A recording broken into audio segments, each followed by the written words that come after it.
It's time now for the Kill the Can podcast. Good morning, ladies and gentlemen, and welcome to the Kill the Can podcast. It is Monday morning. It is early Monday morning. I just dropped off my son at school, and I'm making my way down to the office. It has been about a week or so since the last episode of the podcast. I hope you enjoyed episode 31, which was my conversation with Duathman on his podcast, Health Transformation with Travis. I wanted to jump on this morning and relay kind of an interesting conversation. I thought it was interesting conversation I had just yesterday on Facebook Messenger. I got a message from a long-time quitter, guy that helped me quite a bit during my quit. His name is Quittin' Time on the forum. And he has been quit longer than I have, so he's probably in the 17, 18, it might be close to 20 years at this point that he's been quit.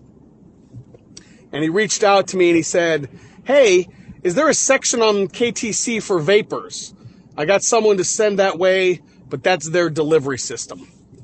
And so I responded to him and I said, we don't have a specific section, but the reality is we've got lots of Vapers and Zyn users and, all that kind of stuff. Send them our way. We'll be more than happy to help, because as we all know, the reality here is our drug of choice and our addiction of choice, and the addiction that we are fighting against is the addiction to nicotine. And as you've heard me talk, I imagine, so many times on the podcast, the delivery method is really not important when you're dealing with addiction. And so it was fun. Ironically enough, he wrote me back and he said, what the fuck is a Zyn? He said, that's how much I don't give a damn about nicotine anymore. Anyways, I'll send them that way. And I just thought that was an absolutely awesome thing, the fact that he didn't even know what Zyn was. And because it's just not on his radar anymore. He has so thoroughly defeated his addiction to nicotine that he is not even aware of the newest product out there that Big Tobacco is using to lure its customers and arguably children into kind of their ecosystem. And I don't know, I just thought that was really awesome. It made me really happy for him that he is so far removed from his addiction that it just never even enters his frame of conscious anymore. And I'll be honest with you, like, if I wasn't super involved with the Kill the Can community these days, I might not. Well, I take that back. I've got kids. I've got 3 boys, and so I would imagine that I would know about Zyn and vaping and those kind of things. But I don't know. I just thought that was really cool. I wanted to pass it along. But back to kind of the answer to that question. Just because this community is called KillTheCan.org, it's really important that people understand that we are not just about quitting smokeless tobacco. Yes, that is absolutely why this organization was founded. It is absolutely our focus, and it always has been. But the reality is there are so many new products out there and so many new delivery systems that, quite frankly, just didn't exist when Kill the Can was formed as an organization some, 18 years ago in November of 2006. Vaping wasn't a thing back then. Nicotine pouches weren't a thing back then. And so it's funny. We have seen, as you would imagine, a huge influx of nicotine pouch users coming into our community looking to quit.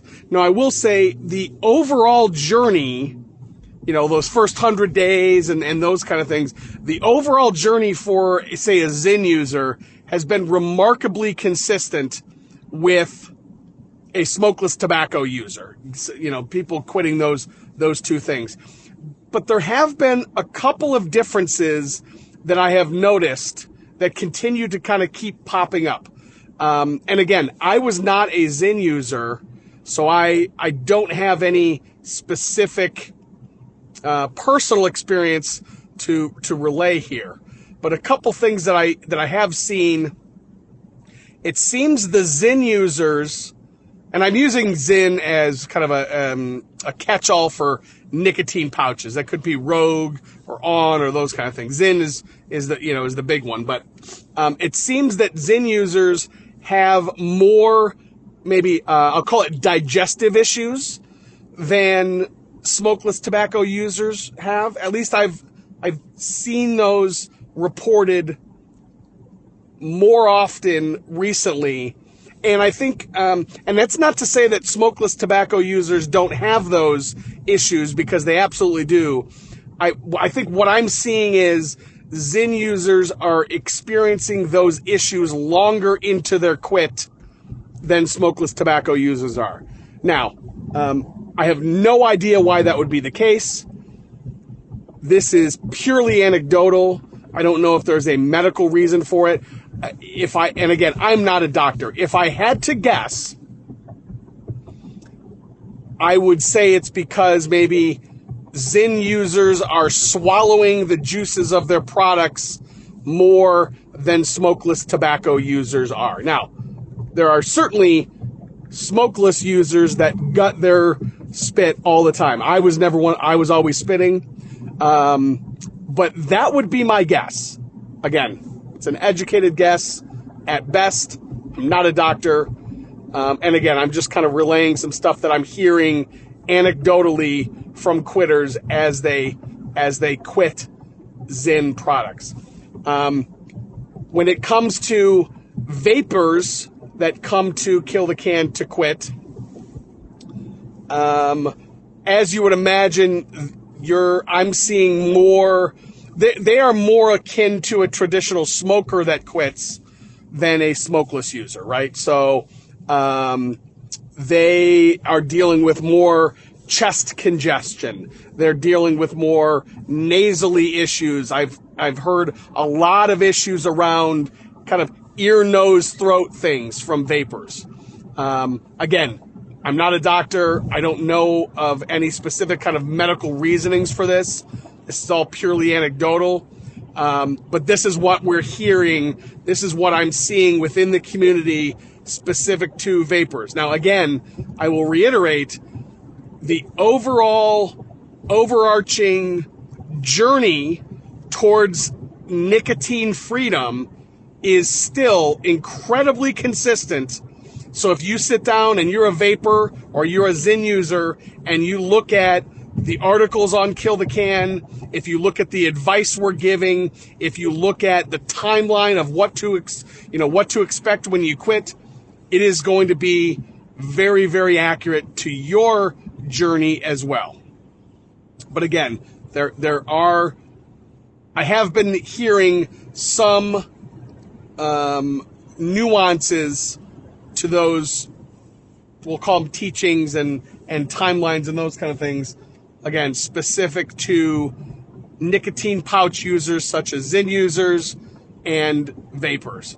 But again, I wanted to jump on this morning because it's really important to me that people understand that just because we're called KillTheCan.org, I don't want people to ignore the fact that there is a ton of valuable information within our community for vapors, for nicotine pouch users, and we are more than willing, more than happy to pay it forward to help those users the same way we help a smokeless tobacco user or a smoker, because the reality is that nicotine is what we're fighting against.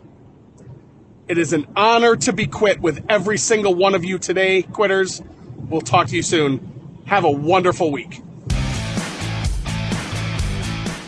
Join us again next time for another edition of the Kill the Can podcast.